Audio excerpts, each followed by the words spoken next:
Сәлем достар, сіздермен бірге Факмак арнасы. Бүгін бізде влог, яғни Қазақстанның екі алпауыт командалар бір-бірімен ойнап бақ сынайтын болады. Дәл осы Қобыланды Батыр атындағы стадионда кешкі сағат 6-да матч басталғалы жатыр.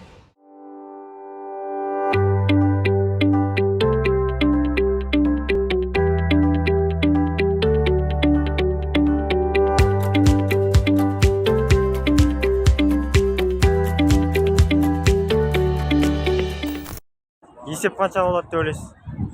Примерно 3-0, 2-0. Кім победа? Ақтөбе победа. Білмеймін, 2-3 қой Ақтөбе отады. 2-2 болады деп ойлаймын. Баскеттер Ақтөбесі болады. 2-0 болады ғой. 2-1. Кім победасы? Конечно, Ақтөбе. Ақтөбе ғой. 2-1 Ақтөбе отады. Конечно, Ақтөбе отады. Нешеден? 2-1. Счет 2-0 Ақтөбе ұтады. Стадионға кіріп келе жатырмыз дәл қазір уақытта. Жанкүйерлер алаңға келуде. Матч аздан уақыттан соң басталады. Ал бұл бүгінгі ойында басты рөлді кететін Артем Кочин.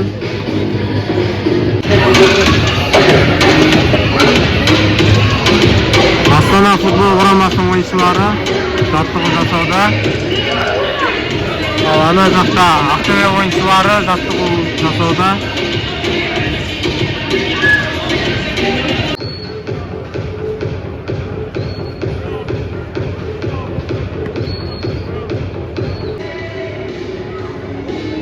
Қобыланды Батыр атындағы стадион жаймен жанкүйерлермен толуда. Негізгі құрамды жанкүйерлерге таныстырып жатыр. Ақтөбе командасының басшылары. 13-ші сектордың дауысы шығып жатыр қазір уақытта.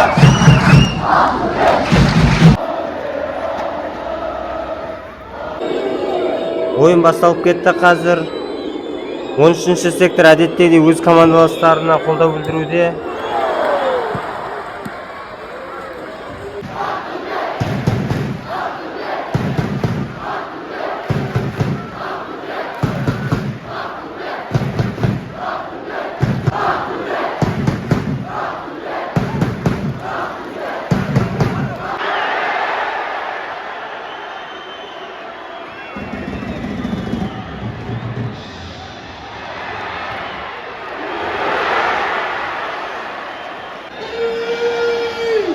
Он 13 мыңға жуық адам сиятын стадион нық толды. Шынында Ақтөбеге 50 мың жанкүйер сиятын стадион керек.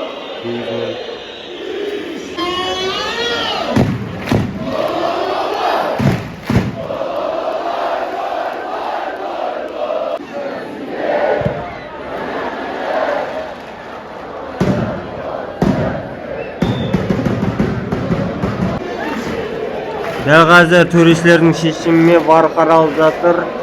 Пенальти ме екен? Төрешінің шешімімен пенальти қойылды.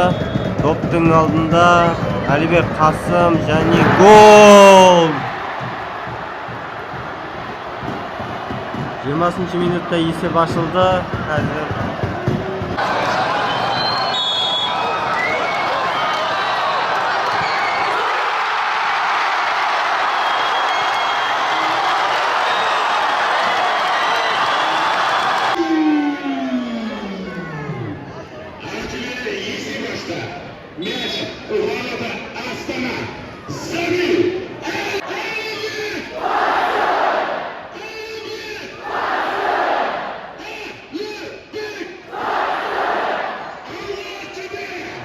бүгін өте жауапты ойын астаналықтар үшін де, ақтөбеліктер үшін де.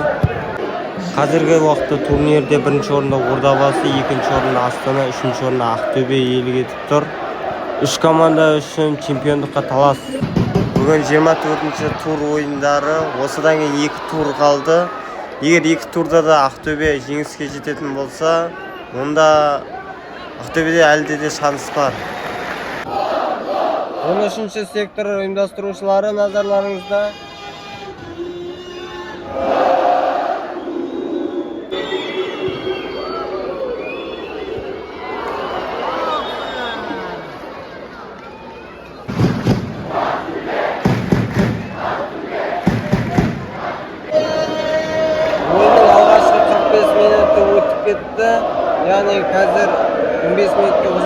kalып жатыр.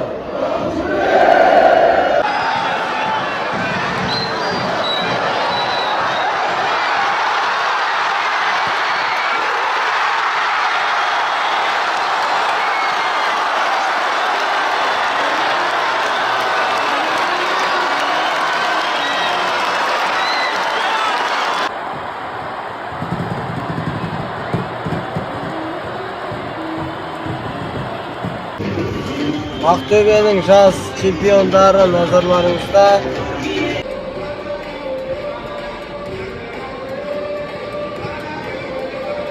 Екінші тайм басталып кетті бізде.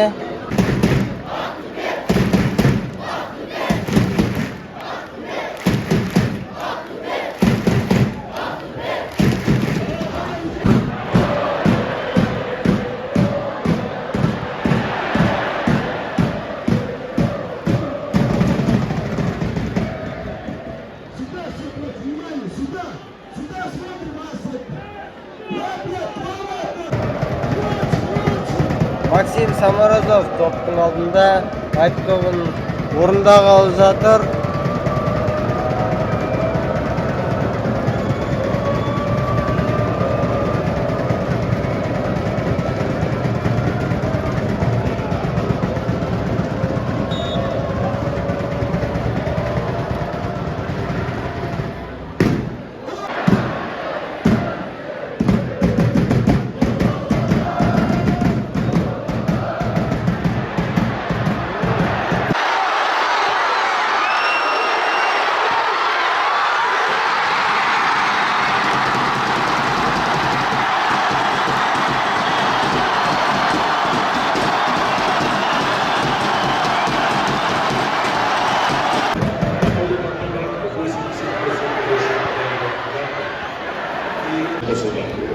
Güreşlerдің шешіміне ойынның бітіміне 5 минут уақыт қосылды.